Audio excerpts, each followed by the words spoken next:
I would say about 99% of the people I wrestle are taller than me. So this is a good question. I did see someone else respond giving advice like being more defensive and waiting until your opponent gets tired and then taking shots. Some truth to that.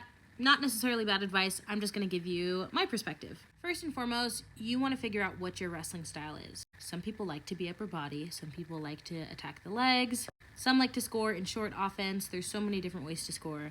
I personally love to get on the legs. That being said, since I'm short, my center of gravity is already so low. My stance is already so low. I play into that. That's my advantage. As long as I'm not coming out of position, more often than not, my opponent's going to have to come down to me. Quickest way to get someone taller than you down to the mat is to fake, to be heavy on their head, and to constantly threaten taking them down. That opens up the offense. If you're short, someone takes a bad shot on you, you can score in the front headlock.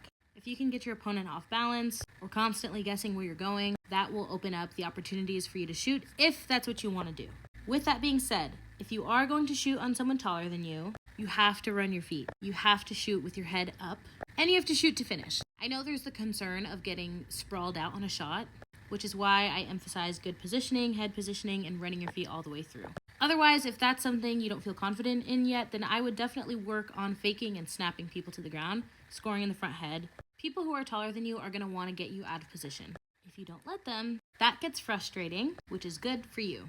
Stay tuned for future technique videos, especially on this subject. And if you don't already, it would mean the world to me if you followed me on Instagram. You can also subscribe to my YouTube. I've started posting on there. That way we can stay in touch.